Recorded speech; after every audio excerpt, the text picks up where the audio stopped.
Hello student, welcome to chemistry planets.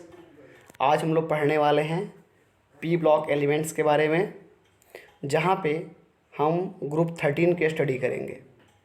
और आज का यह लेक्चर स्पेसिफिक है नीट 2020 जेईई मेन 2020 को ध्यान में रखते हुए।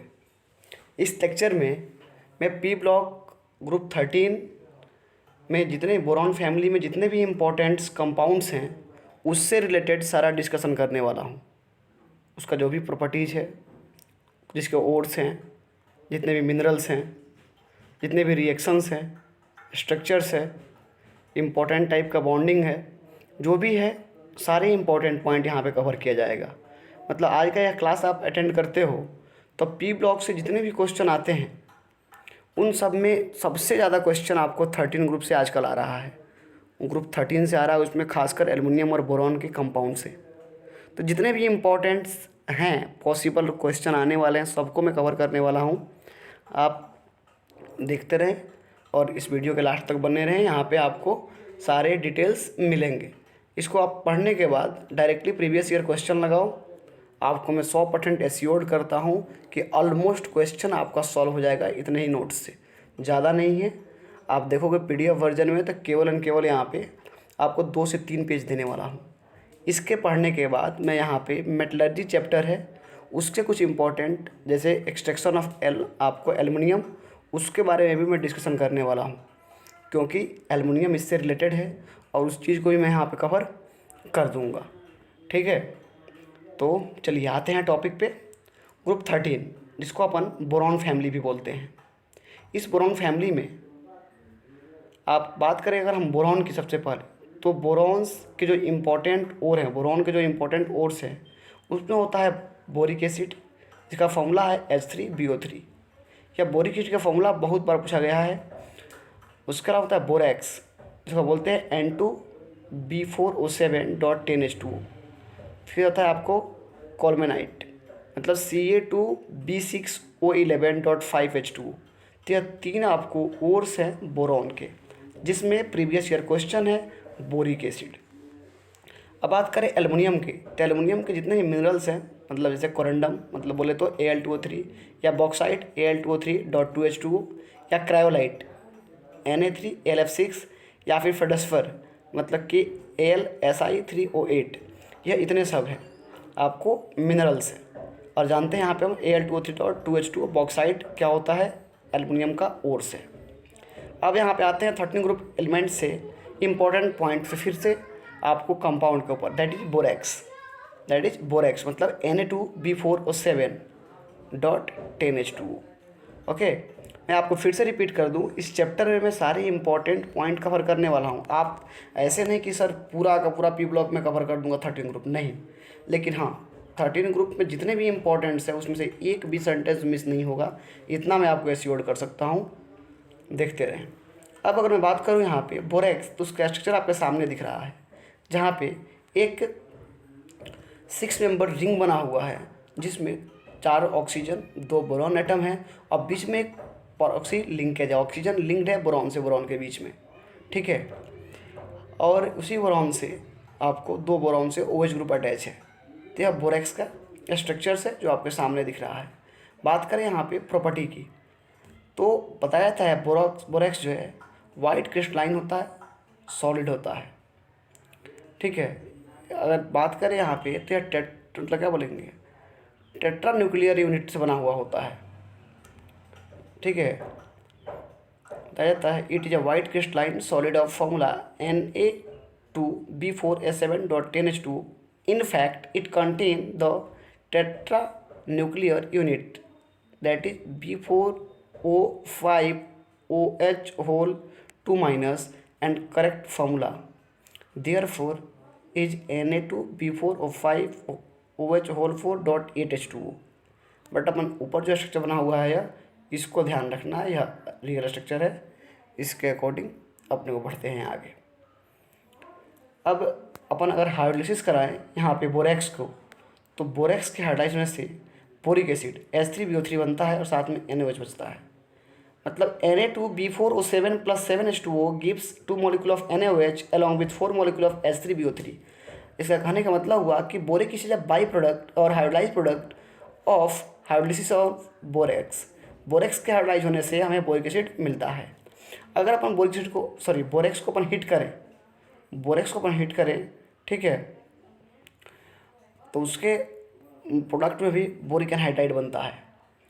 मतलब Na2B4O7.10H2O upon heating gives Na2B4O7, जो थोड़ा सा स्वेल अप करेगा, उसको फिर हीट करोगे तो 2 molecule of NaBO2 sodium metaborate बनेगा, और साथ में बनता है B2O3 बोरिक एनहाइड्राइड। ठीक है, final product is sodium metabolite along with boric anhydride upon heating of borax. ठीक है, अगर अपन यहाँ से बंसन बर्नर पे के फ्लेम पे बोरेक्स को हीट करें जहाँ पे प्लेटिनम वायर हो, तो उस दौरान आपको यहाँ पे ब्लू कलर मिलता है, ब्लू कलर जनरेट होता है। Next compound is diborane. Borax का हो गया। प्रॉपर्टीज आपको याद रखना है, स्ट्रक्चर के बाद सीधे याद रखना है property. That is much sufficient, काफ़ी है इतने क्वेश्चन सॉल्व करने के लिए। यहाँ से ऐसे भी पी ब्लॉक कोई बोर्ड एग्जाम नहीं है कि CBSE आपको पूरा दबा के 8 नंबर का पूछेगा। यहाँ से 2 से 3 क्वेश्चन बनते हैं। एक जनरली स्ट्रक्चर से रिलेटेड होता है, दूसरा प्रॉपर्टी से रिलेटेड है, और तीसरा कुछ भी हो सकता है, ऑलमोस्ट उसमें रिएक्शन ही रहते हैं। ठीक है, तो यहाँ से रिएक्शन वाला सेक्शन बहुत कम है 13 ग्रुप में। यहाँ पे प्रॉपर्टी से क्वेश्चन पूछे जाएंगे अधिकतर, ऐसा चांस है। नेक्स्ट वन इज डाइबोरेन, मतलब B2H6। डाइबोरेन सामने आया तो मुझे एक चीज़ यहाँ याद आया कि डाइबोरेन के अंदर B2H6 के अंदर एक स्पेशल टाइप का बॉन्डिंग होता है भाई। डाइबोरेन में एक स्पेशल टाइप की बॉन्डिंग होती है। ठीक है, और यहाँ B से H की बॉन्डिंग होती है। और किसी को अगर याद आ रहा हो तो थोड़ा सा रिकॉल करो कौन सा बॉन्डिंग है। B से H के बीच में बॉन्डिंग, यह एक्चुअली BH3 है। 2 मॉलिक्यूल ऑफ BH3 आप जुड़ते हैं तो B2H6 बनता है, और इसके अंदर पाया जाता है बनाना bonding. It is example of banana bonding. ठीक है, अब बात करें अपन यहाँ से, तो यह बन सकता है LiLH4 से बन जाएगा। जब 4 मॉलिक्यूल ऑफ BF3 से रिएक्ट कराओगे तो बनता है LiF, साथ में LF3 और B2H6 बनता है। ठीक है, यहाँ पे एक चीज़ आया है BF3, तो BF3 से रिलेटेड मैं एक बात बता दूँ, इसके अंदर भी एक स्पेशल टाइप की बॉन्डिंग होती है जिसको अपन बोलते हैं बैक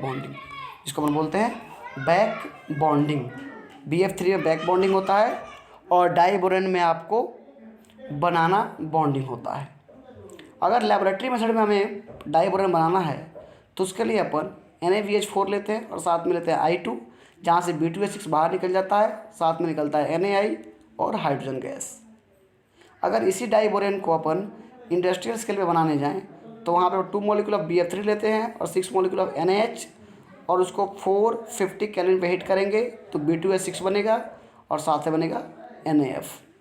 ठीक है, अब आते हैं प्रॉपर्टी के ऊपर। तो diborane is colourless highly toxic gas with a boiling point of 180 kelvin. यह कलरलेस है और गैस है जो बहुत ही टॉक्सिक होता है, जिसका बॉइलिंग पॉइंट 180 केल्विन है। Diborane catches fire spontaneously upon exposure to air, जैसे बाहर में आएगा फटाक से इसमें आग लग जाएगा। अगर बात करें इसके रिएक्शन का, तो रिएक्शन विथ ऑक्सीजन में बोला जाएगा कि B2H6 plus 3 molecule of O2 gives B2O3 plus 3H2O, where heat of combustion इसका जो है वहाँ पे 1976 किलो जूल पर मोल है। यह याद रखने की ज़रूरत नहीं है, बस आपको याद रहे कि बाहर में आएगा तो आग लग जाएगा, काफ़ी है। हाइड्रोलिसिस जब कराओगे यहाँ से आप, ठीक है, तो उस टाइम पे आपको BOH3 मतलब H3BO3, यह भी बोरिक एसिड एक्वस फॉर्म है। BOH3 जो है ना, इसको तोड़ेगा बन जाएगा H3BO3, it is also boric acid. अगर अपन B2H6 लिए गैस और साथ में H2O लिक्विड लिए और नॉर्मल कोल्ड वाटर लिए, तब भी उससे 2 मॉलिक्यूल बनता है बोरॉन, और साथ में हाइड्रोजन गैस निकलता है।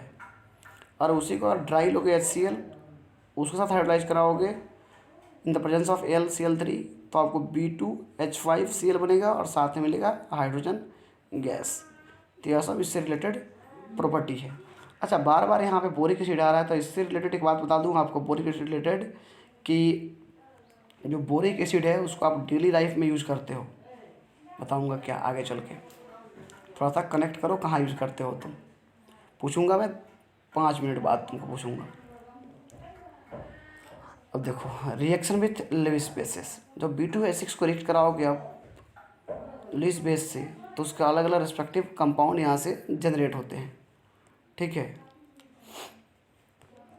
इसमें वो इतना इंपॉर्टेंट लुईस बेस से रिएक्शन नहीं है। मैं फिर से बोलता हूँ, 13 ग्रुप एलिमेंट्स पर रिएक्शन उतने इंपॉर्टेंट नहीं है जितने कि उसके प्रॉपर्टीज़, उसके यूज और स्ट्रक्चर इंपॉर्टेंट है, क्योंकि यहाँ पे डिफरेंट टाइप ऑफ बॉन्डिंग पाया जाता है। जैसे कि आपको BF3 में बैक बॉन्डिंग है, B2H6 में बनाना बॉन्डिंग है, ठीक है, Al2O3 में आपको अलग से क्लोराइड ब्रिज स्ट्रक्चर है। यह अलग अलग टाइप का बॉन्डिंग है जो अलग हट के चलता है ना, मतलब कोवेलेंट, कोऑर्डिनेट, आयोनिक, वेंडरवाल, इन सब बॉन्ड से अलग बॉन्ड होता है इनका, इसीलिए इनकी बॉन्डिंग थोड़ा सा इंपॉर्टेंट हो जाती है। और कितना इंपॉर्टेंट होता है इसके लिए आपको प्रीवियस ईयर क्वेश्चन देखो, खुद अंदाज़ा लग जाएगा।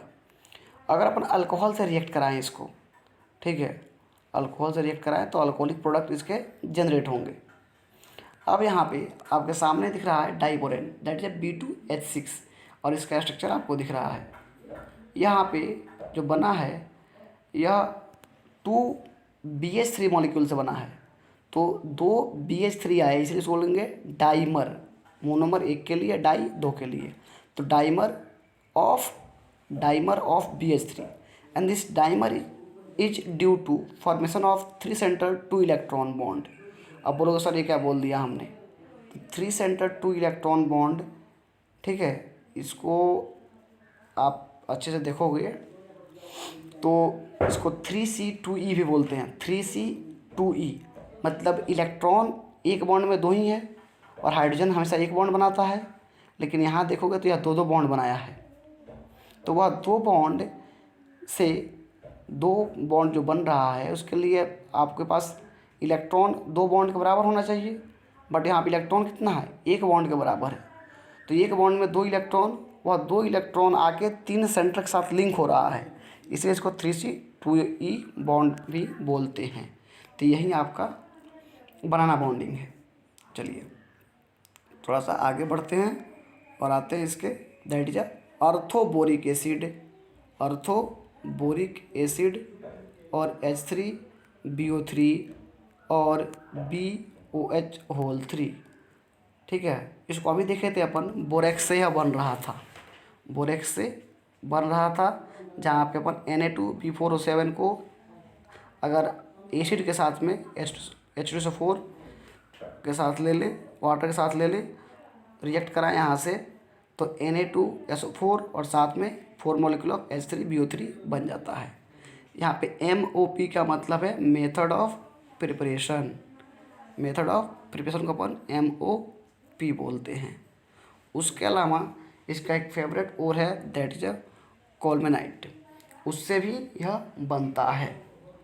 बनाने के लिए आपको लेना होगा Ca2B6O11, साथ में लेंगे 4 मॉलिक्यूल ऑफ SO2 और साथ में लेंगे 11 मॉलिक्यूल ऑफ वाटर। इसको अपन रिएक्ट कराएंगे तो यहाँ से 6 मॉलिक्यूल ऑफ H3BO3 बन जाएगा, और साथ में बाई प्रोडक्ट मिलेगा 2 मॉलिक्यूल ऑफ CaHSO3 कंपाउंड बनेंगे। तो 2 इसके यहाँ से जनरल मेथड ऑफ प्रिपरेशन है, जिसमें अपन एक ऑलरेडी बोरेक्स में देख ही चुके थे। चलिए आगे आते हैं इसके प्रॉपर्टी में। प्रॉपर्टीज़ की अगर मैं बात करूँ यहाँ पे, तो हाँ, बोरिक एसिड, बोरेक्स जिसको बोल रहे थे यहाँ पे ना, ऑर्थोबोरिक एसिड H3BO3। यह H3BO3 के प्रॉपर्टीज में बात करें, पहला यह मोनोबेसिक लुईस एसिड है। प्रीवियस ईयर क्वेश्चन पूछा गया है कि यह कैसा एसिड है, तो मोनोबेसिक लुईस एसिड है जो बहुत ही वीक एसिड है। ठीक है, इसको चेक कर ले अपन, BOH3 + H2O gives BOH4 minus along with H+ दे रहा है, मतलब यह एसिड है, और 1 दे रहा है, इसीलिए क्या है, मोनोबेसिक एसिड है। और साथ में ये भी याद रखना कि यह एक वीक एसिड है। ठीक है, नेक्स्ट है एक्शन ऑफ हीट। अगर आप इसके ऊपर हीट पास करोगे अगर इसको अपन 100 डिग्री सेल्सियस पास करते हैं H3BO3 के ऊपर, तो यहाँ से मेटाबोरिक एसिड मतलब HBO2 बनता है, जिसको फर्दर 160 डिग्री से आप पास करोगे तो वहाँ से H2B4O7 मतलब टेट्राबोरिक एसिड बनता है। अगर फिर उसको आप रेड हॉट ट्यूब मतलब बहुत ही मैक्सिमम टेम्परेचर हुआ जिसमें कि बेंजीन कन्वर्ट होता है, उस पर आप हीट करोगे तो B2O3 मतलब बोरोन ट्राईऑक्साइड बन जाएगा। तो हीट करने के बाद कंपाउंड अलग अलग फॉर्म में पाया जा रहा है। इनिशियली 100 डिग्री पे बनेगा या मेटाबोरिक एसिड, फिर इसको 160 पे करेंगे तो टेट्राबोरिक एसिड, और फिर इसको रेड हॉट ट्यूब पे ले जाएंगे तो B2O3 बन जाएगा मतलब बोरोन ट्राईऑक्साइड के फॉर्म में बनेगा। और रेड हॉट ट्यूब शायद आई एम नॉट श्योर 750 या 850 के आसपास टेम्परेचर अपन लेते हैं रेड हॉट ट्यूब के लिए, मैक्सिमम टेम्परेचर रेंज होता है। इसको आप चेक कर सकते हो NCERT में ऑर्गेनिक जो है ना पार्ट 1 हाइड्रोकार्बन चैप्टर में प्रिपरेशन दिया है बेंजीन का एसिटिलीन से, जहाँ रेड हॉट ट्यूब का एग्जैक्ट डेटा दिया है कितना टेम्परेचर इसमें पाया जाता है। ठीक है, अब बात करते हैं इसमें रिएक्शन विथ अल्कोहल। ठीक है, अल्कोहल की बात करें यहाँ से तो इसको अपन टेस्ट ऑफ बोरिक एसिड भी बोलते हैं, यह इंपॉर्टेंट है, टेस्ट ऑफ बोरिक एसिड भी बोलते हैं। अगर आपको याद आ रहा हो तो वहाँ पे एक रिएक्शन है अल्कोहल चैप्टर क्लास 12th में, प्रिपरेशन ऑफ अल्कोहल में एक चैप्टर है, आपको सच बोल रहा हूँ, एक रिएक्शन है। ठीक है, डाइबोरेन वाला यह सेम रिएक्शन है जहाँ से अल्कोहल जनरेट होता है, ट्राईप्रोपाइल अल्कोहल बनता है फाइनल प्रोडक्ट में। 3 स्टेप का रिएक्शन है। ठीक है, अब देखो यहाँ से अगर H3BO3 को अपन 3 मॉलिक्यूल ऑफ इथेनॉल ले लें, रिएक्ट कराएं, तो वहाँ पर ट्राईइथाइल बोरेट बनता है और साथ में बनता है वाटर। और ट्राईइथाइल बोरेन है, उसका ग्रीन एज फ्लेम होता है, ग्रीन कलर का इसका फ्लेम जनरेट होता है। तो this is the property and preparation of orthoboric acid और H3BO3। Okay, H3BO3। अच्छा, एक सेंटेंस आया था इनऑर्गेनिक बेंजीन, उसका नाम होता है बोराजीन। इनऑर्गेनिक बेंजीन उसको बोराजीन भी बोलते हैं। एक सेंटेंस सामने आया तो बता दिया, इससे रिलेटेड इस साल के JEE में क्वेश्चन पूछा था। अब देखो बात कर रहे हैं अपन ऑर्थोबोरिक एसिड, तो उसके बारे में थोड़ा बता दें कि ऑर्थोबोरिक एसिड, इसका बोरिक एसिड है, वीक मोनोबेसिक एसिड है, इसका pK वैल्यू अप्रॉक्सीमेटली 9.25 होता है, 9.25 होता है। आगे बताया जाता है it is difficult to titrate boric acid against NaOH solution and the end point cannot be located correctly. However, it can be successfully titrated in the presence of polyhydroxy alcohol, that is glycerol, mannitol, catechol और sugar में sorbitol होता है। The presence of these compound greatly increase the acidity of boric acid. Simple सा बोलो इतने बात को कि बोरिक एसिड एक वीक मोनोबेसिक एसिड है, मैं पहले से बोलते हुए आ रहा हूँ, और इस वीक मोनोबेसिक एसिड को अपन NaOH सोल्यूशन के साथ में टाइट्रेशन अच्छे से नहीं कर सकते, इसका टाइट्रेशन अच्छे से नहीं कर सकते। सबको मालूम है ना टाइट्रेशन क्या होता है? टाइट्रेशन एक एनालिटिकल मेथड है, एनालिसिस करने का तरीका है, क्योंकि यहाँ पे एंड पॉइंट अच्छे से करेक्टली लोकेट नहीं हो पाता है।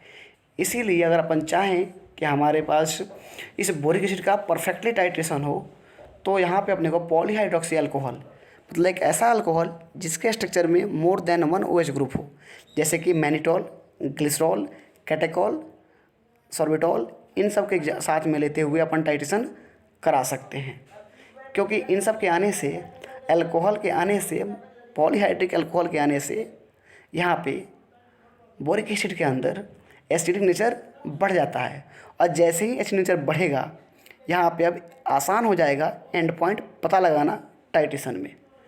ठीक है, आपके सामने नीचे यहाँ पे पॉलीहाइड्रिक मतलब अल्कोहल लेते हुए एक रिएक्शन मेंशन किया गया है। ठीक है, अब बताया जाता है कि boron is complex by this compound, this complex ion can not interact with H+ ion as boron atom has directly acquired its maximum covalency of 4. Consequently, boric acid in the presence of polyhydroxy alcohol can be titrated against NaOH to a definite end point, to a definite end point, इनको अपन कर सकते हैं। ठीक है, तो यह boric acid से रिलेटेड कुछ इंपॉर्टेंट पॉइंट्स हुए। ठीक है, अब देखिए हम लोग थोड़ा सा आगे बढ़ते हैं, यहाँ पे कुछ और कंपाउंड डिस्कस कर लें। उसके बाद यहाँ पे एल्युमिनियम है, उसके एक्सट्रैक्शन के बारे में भी थोड़ा सा अपन डिस्कशन करने वाले हैं। एक कंपाउंड और है यहाँ पे एलम, एक कंपाउंड और है यहाँ पे एलम, एलम की बात। चलिए नेक्स्ट कंपाउंड थोड़ा बात कर लेते हैं यहाँ पे अपन एलम के बारे में। तो एलम एक टाइप का अपना डबल सॉल्ट टाइप कंपाउंड है। डबल सॉल्ट टाइप कंपाउंड है, यहाँ पे आपको दो टाइप के मेटल देखने को मिलेंगे। एक आपको मोनोवैलेंट कैटायन होंगे और दूसरा आपका ट्राईवैलेंट कैटायन होंगे। मोनोवैलेंट कैटायन मतलब जैसे Na+, K+, Rb+, Cs+, NH4+, this are the example of monovalent cation, मतलब जिसके पास एक प्लस चार्ज होगा। दूसरा हो सकता है आपको ट्राईवैलेंट कैटायन, जिसके पास 3 प्लस चार्ज होंगे, लाइक Al3+, Fe3+ या Cr3+। इन सब मेटल को अपन M और M' से इंडिकेट करेंगे। पहला वाला जो अपना M है वह मोनोवैलेंट है, दूसरा वाला जो अपना M है वह अपना ट्राईवैलेंट है। अगर बात करें जनरल फार्मूला तो यह होता है M2SO4 dot M2-SO4 whole thrice dot 24H2O। तो यहाँ पे 2 M आया। पहला जो M2SO4 है, M2SO4 का M मोनोवैलेंट कैटायन होता है और दूसरा M2SO4 होल थ्राइस, इस ए वाला M जो है यह ट्राईवैलेंट कैटायन होता है। ठीक है, कुछ मैं यहाँ पे एलम का एग्जाम्पल सामने लेता हूँ। जैसे पहला है आपको सोडा एलम। सोडा एलम मतलब सोडियम का एलम है और इसका फॉर्मूला होगा Na2SO4 dot Al2SO4 whole thrice dot 24H2O। This is the soda alum. अगर बात करें अपन next potash alum, potash alum को ही अपन फिटकरी बोलते हैं और इसी को जनरल लैंग्वेज में अपन एलम बोलते हैं। सामान्य भाषा में हम इसी को ही एलम बोलते हैं। इसका काम वाटर सॉफ्टनिंग में बहुत अच्छे तरीके से यूज होता है। एंटीसेप्टिक प्रॉपर्टी पाया जाता है एलम के पास और इसी एलम को आपने लैब में बनाया होगा प्रैक्टिकल के नाम पे। इसका फॉर्मूला है K2SO4 dot Al2SO4 whole thrice dot 24H2O। Okay, तो इसी को अपन जनरल लैंग्वेज में क्या बोलते हैं, अपन एलम बोलते हैं। इस एलम की कुछ प्रॉपर्टी है जिसको बता रहा हूँ। जैसे इस एलम का जो एक्वस सॉल्यूशन होगा वह एसिडिक होगा। इस एलम के पास कोगुलेंट प्रॉपर्टी पाई जाती है। यह एलम डाइंग में मतलब कलरिंग एजेंट में यूज होता है मॉडरेटर के तौर पे, और यह लेदर के टैनिंग में यूज होता है। तो 4 प्रॉपर्टी हुआ। पहला, aqueous solution of alum is acidic. दूसरा, it is use as coagulant, it is used as moderator for dyeing and it is used for tanning of leather। तो it is a potash alum। Next one is ammonium alum, जहाँ पे अपन NH4+ लेने वाले हैं। Formula है NH4 whole 2 SO4 dot Al2SO4 whole thrice dot 24H2O। तो यह कुछ थोड़ा सा एलम के बारे में हुआ। ठीक है, एक सेंटेंस और है इससे related, pseudo alum. Pseudo alum है। ठीक है, अब इस स्यूडो एलम से कैसे डिफरेंट है थोड़ा सा इसको समझो। यहाँ पे भी 24H2O दिखता है, लेकिन अंतर क्या है, यहाँ पे मोनोवैलेंट ना होगी डाईवैलेंट होता है मेटल और साथ में ट्राईवैलेंट बना रहता है। मतलब नॉर्मल मेटल में मोनोवैलेंट एंड ट्राईवैलेंट मेटल होते हैं नॉर्मल एलम में, बट यहाँ पे डाईवैलेंट एंड ट्राईवैलेंट मेटल होंगे। That is pseudo alum or double sulfate of a divalent and or trivalent metal which crystallize with 24 water molecules of crystallization. For example, MnSO4 dot Al2SO4 whole thrice dot 24H2O. And second example is FeSO4 dot Al2SO4 whole thrice dot 24H2O. ठीक है, और एक सबसे important चीज, pseudo alums are not isomorphs with true alum. यह true alum के साथ property और स्ट्रक्चर एक जैसे शो नहीं करते हैं। ठीक है, तो यह कंपाउंड हुआ। कंपाउंड में हमने एलम के बारे में थोड़ा जाना, यहाँ पे बोरेक्स के बारे में जाना, बोरिक्स के बारे में जाना, डाई बोरेक्स के बारे में जाना। यह 4-5 हमने डिस्कशन किया। ऐसे देखा जाए कायदे से तो ये 13 ग्रुप एलिमेंट्स से जितने इंपॉर्टेंट्स थे फिनिश होते हैं, कंपाउंड खासकर।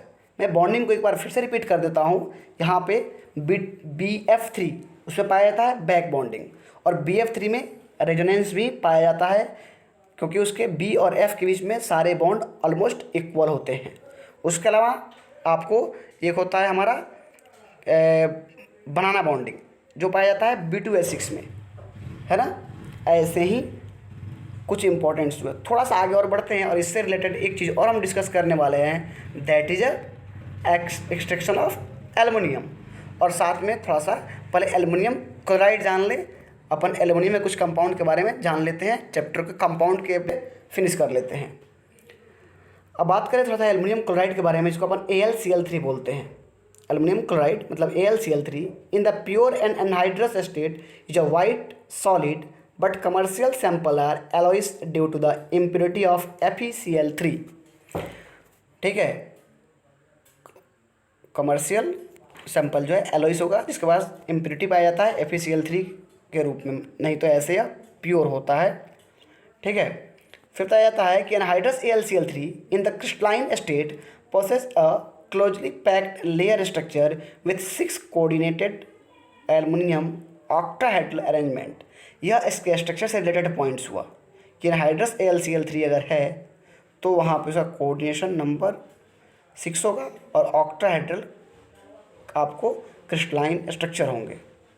फिर बताया जाता है कि anhydrous AlCl3 has a very high affinity for water. On treating AlCl3 with water the Cl ion go outside the coordination sphere to form Al H2O 6 Cl3 with enthalpy of solution equal to -330 kilojoule per mole. Due to this strong aluminum oxygen linkage, hydrate cannot be dehydrated on heating to form AlCl3। मतलब आपको जो anhydrous AlCl3 है उसके पास water के लिए बहुत ही तगड़ी affinity होती है, वाटर के लिए बहुत तगड़ा लविंग होता है, वाटर को पकड़ के रखता है। मतलब वाटर के साथ अब जाएंगे अपन तो यहाँ से जो वाटर में जाने के बाद जो Cl माइनस आयन है वह कॉन्सन स्फीयर के बाहर चला जाता है और बाहर जाके अंदर एंट्री देता है वाटर को, और उस कारण इसके उस टाइम पे enthalpy of solution -330 kilo joule पर मोल हो जाता है और एक बहुत ही स्ट्रॉन्ग एल्युमिनियम ऑक्सीजन लिंकेज या एल्युमिनियम ऑक्सीजन बॉन्ड बनता है, और जिस बॉन्ड के कारण यहाँ पे हाइड्रेटेड फॉर्म कभी भी डिहाइड्रेट नहीं हो पाता है हीट करने के बावजूद भी। ठीक है, फिर बताया जाता है यहाँ पे कि aluminium chloride is a polymeric solid which exist as dimer. Of course AlCl3 अकेले नहीं होता है, डाइमर के फॉर्म में Al2Cl6 के फॉर्म में पाया जाता है। ठीक है, यहाँ पे स्पेशल टाइप की बॉन्डिंग है। यहाँ क्लोरीन ब्रिज स्ट्रक्चर होता है, क्लोरीन ब्रिज स्ट्रक्चर पाया जाता है। लास्ट क्लास में जब पढ़ा रहा था मैं तो वहाँ इसके स्ट्रक्चर को मैंने एक्सप्लेन किया था। एक Al है जिससे कि 2 Cl लगे हैं और एक Cl नीचे लगा दो और वहीं Cl फिर सामने वाला एल्युमिनियम से लग जाएगा, और ऐसा अरेंजमेंट उस एल्युमिनियम में भी होगा। लास्ट क्लास का वीडियो देखो, उसमें बनाया है मैंने स्ट्रक्चर। ठीक है, देखिए एक और चीज़ है कुछ, अब थोड़ा सा अपन एक्सट्रैक्शन की बातें यहाँ पे कर लें। ठीक है, चलो थोड़ा सा एक कंपाउंड और हो जाए, बस 2 और। Boron nitride Bn has a structure similar to that of graphite. Green as flame test for borate मतलब BO3 3- ion. A mixture of C2H5OH मतलब ethanol and BO3- salt with concentrated H2SO4 burns with green edge flame due to formation of ethyl borate। मतलब green as flame जो है borate के analysis में पाया जाता है। यहाँ पे उसका रिएक्शन होता है कि H3BO3 plus 3 molecule of C2H5OH gives BOC2H5 whole thrice plus 3 molecule of H2O, that is ethyl borate. अब एक एल्युमिनियम का एक टेस्ट है, that is charcoal cavity test for aluminium. Aluminium को जब अपन हीट करते हैं Na2CO3 के साथ में और थोड़ा सा उसमें 1-2 ड्रॉप कोबाल्ट नाइट्रेट डालते हैं सॉल्यूशन, तो वहाँ से ब्लू कलर आपको मिलता है। रेसिड्यू बनता है आपको कोबाल्ट मेटाबोरेट के फॉर्म में, जिसको अपन थेनार्ड्स ब्लू कलर भी बोलते हैं, थेनार्ड्स ब्लू भी बोलते हैं। यह इंपॉर्टेंट है थोड़ा सा एल्युमिनियम के लिए, charcoal cavity test for aluminium. कोई भी एग्जाम नहीं है जिसमें एल्युमिनियम अछूता हो, एल्युमिनियम हर एग्जाम में आता ही आता है किसी न किसी फॉर्म में, और सबसे ज़बरदस्त फॉर्म है Al2O3 के फॉर्म में। या फिर आप मेटलर्जी में उसके एक्सट्रैक्शन, उससे रिलेटेड इंपॉर्टेंट पॉइंट, थर्माइड प्रोसेस, इन सब चीज़ों से क्वेश्चन खूब आता है। एक चीज़ और ऐड कर लें इसमें आपके लिए नया हो सकता है, charcoal cavity test for aluminium. I repeat, charcoal cavity test is a important test.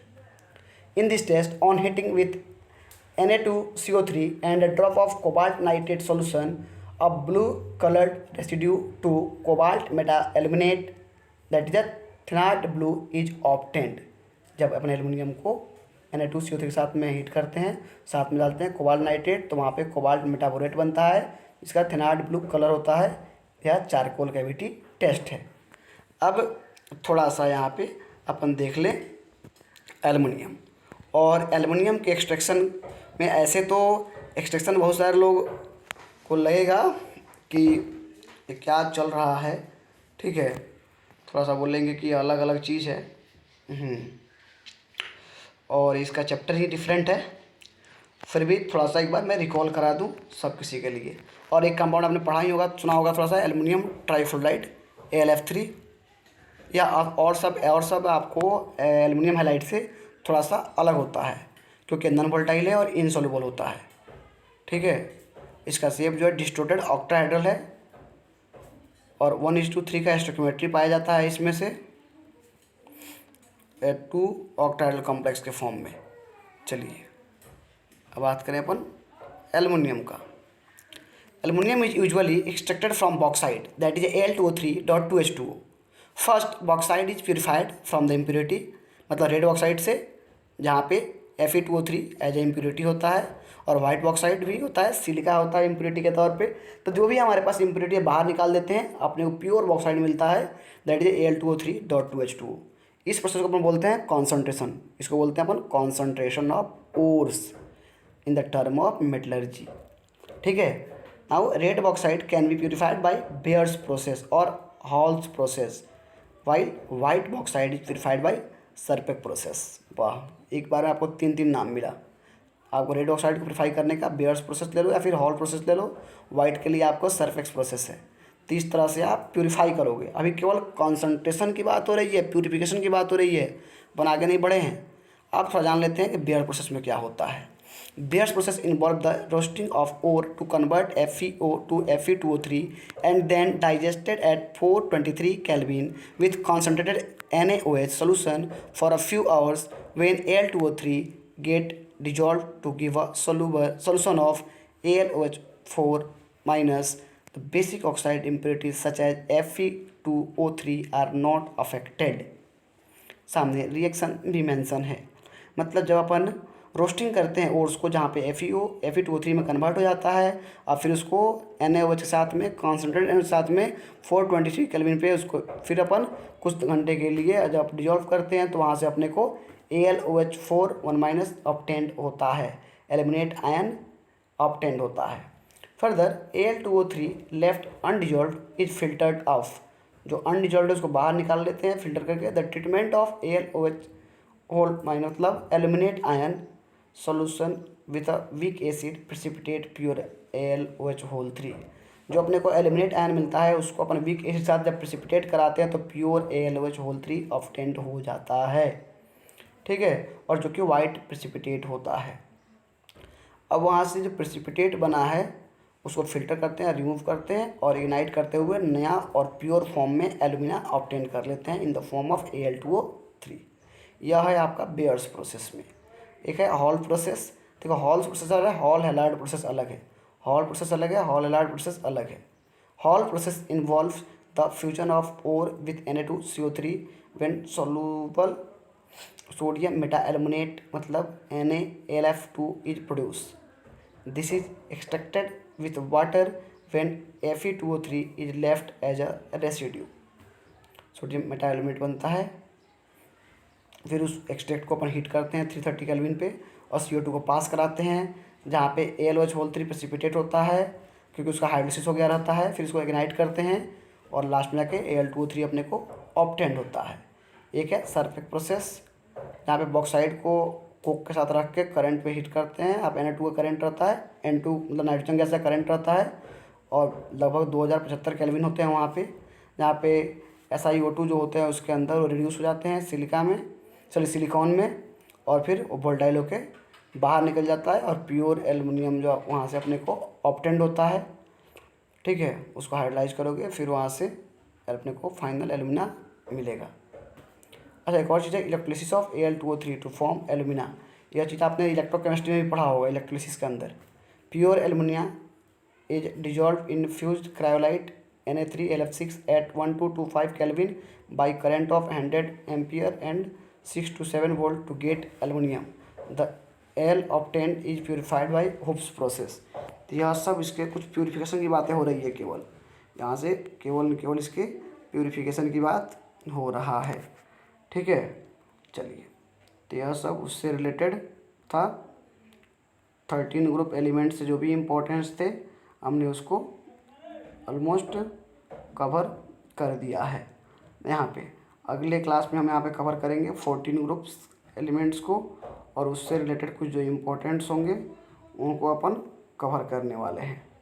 तो आज हमने यहाँ पे देखा है आपको एल्युमिनियम के बारे में, उसके एक्सट्रैक्शन के बारे में, एल्युमिनियम ट्राइफ्लोराइड के बारे में, एल्युमिनियम ट्राइक्लोराइड के बारे में। ठीक है, ये सब चीज़ें वहाँ पे देखें हैं। बोरोन नाइट्राइड के बारे में, चारकोल कैविटी टेस्ट के बारे में।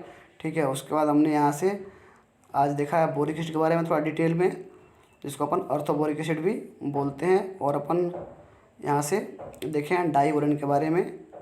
ये सब चीज़ें थोड़ी सी स्टडी हुई है बोरेक्स के बारे में। तो आज के लिए इतना ही। इसमें से जो इम्पोर्टेंट्स और है याद होना चाहिए, स्ट्रक्चर्स याद होने चाहिए, और साथ में प्रॉपर्टीज़ भी सब किसी को याद होना चाहिए। तो आज का क्लास ही ओवर करते हैं। तो सबको